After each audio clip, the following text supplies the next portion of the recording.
शुरुआत करते हैं इस वक्त की सबसे बड़ी खबर के साथ। किसी भी वक्त गाजा में इजराइल अपना ग्राउंड ऑपरेशन शुरू कर सकता है।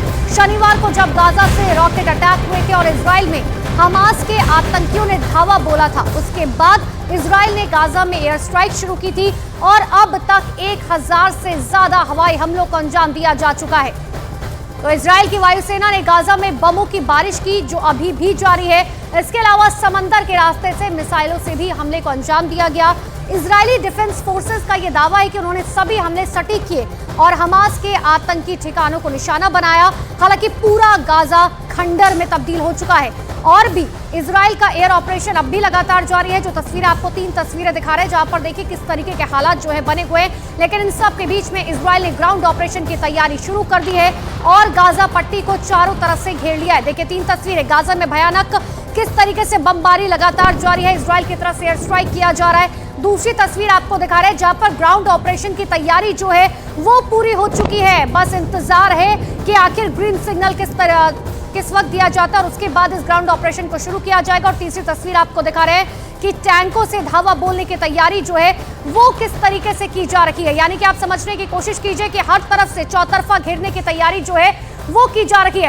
एक एक तस्वीर में हम आपको दिखा रहे हैं। दरअसल देखिए ये तस्वीर आखिर क्या कहती है, ये टैंक जो है वो किस तरीके से तैयार है। ये इजराइल की सेना है जो चौतरफा घेरने की तैयारी अब हमास को कर रही है, क्योंकि हमास की तरफ से जिस तरीके से एक आतंकवादी हमला किया गया जिसमें कई लोगों की जान अब तक जा चुकी है, जिसका बदला लेने की तैयारी प्रधानमंत्री बेंयामिन नेतन्याहू पहले ही कह चुके हैं कि देखिए ऐसा बदला लिया जाएगा कि आने वाली पीढ़ियां भी याद रखेंगी। यानी कि आप समझिए अब गाजा पर सिर्फ आसमानी हमले नहीं बल्कि इजराइल ने अब हमास के खिलाफ जमीनी हमले की तैयारी शुरू कर दी है।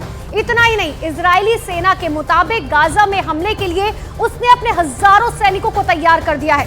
देखिए कैसे उन्होंने इस तरह से गाजा के पास अटैक का प्लान तैयार किया। आपको मैप के जरिए समझाने की कोशिश करें कि आखिर किस तरीके से जो है प्लान तैयार किया गया है। ये आप समझने की कोशिश कीजिए। गाजा के पास इजराइल का मिलिट्री जोन जो है वो किस तरीके से तैयार किया गया। देखिए गाजा पट्टी है जहां पर लगातार जो है हमले किए जा रहे हैं और इजराइल में ही वो इलाका है जिससे इजराइल ने मिलिट्री जोन घोषित कर दिया है। ये आपको मैप के जरिए समझाने की कोशिश करें कि आखिर देखिए कहां-कहां जो है टैंक्स तैनात किए गए हैं, कहां-कहां ग्राउंड से यानी कि जमीन के जरिए जो है ये कोशिश की जा रही है कि इन बॉर्डर के जरिए जो है गाजा पट्टी पर जो है हमला किया जाएगा। क्योंकि पहले नेतन्याहू कह चुके हैं कि देखिए इस तरीके से हमला किया जाएगा कि आगे आने वाले भविष्य में पीढ़ियां भी याद रखेंगी और कभी कोई आतंकवादी हमला नहीं किया जाएगा। देखिए एशकेलॉन जंक्शन पर जो है किस तरीके से टैंक्स जो है तैनात किए गए हैं। तीधर की बात करें, शेलिम जंक्शन की बात करें, इतना ही नहीं, गाजा के पास इजराइल की तरफ से जो मिलिट्री जोन तैयार किया गया है यानी कि साउथ से लेकर वेस्ट और ईस्ट से लेकर नॉर्थ तक जो है पूरी तैयारी की जा चुकी है।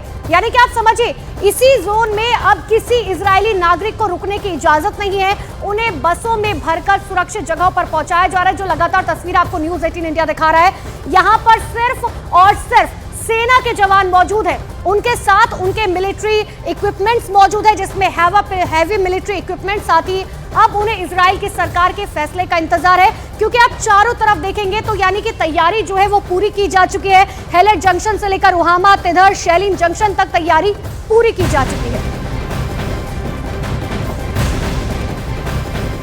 तो चौतरफा घेरने की तैयारी अब लगातार गाजा पट्टी को आसमान से लेकर जमीन तक। लेकिन इन सब के बीच में इजरायली डिफेंस फोर्सेस ने गाजा शहर के आम लोगों को अपनी तरफ से अरबी भाषा में एक चेतावनी भेजी है और ये दावा किया है कि ये उनकी अपनी सुरक्षा के लिए है, क्योंकि इजरायली मिलिट्री अब ग्राउंड ऑपरेशन शुरू करने वाली है और इसमें उनकी जान को खतरा हो सकता है। गाजा शहर के लोगों को भेजे गए संदेश में यह कहा गया कि वो दक्षिण की तरफ चले जाएं और किसी भी हमास के आतंकी के पास ना जाए, क्योंकि वो उन्हें ह्यूमन शील्ड के तौर पर इस्तेमाल कर सकते हैं।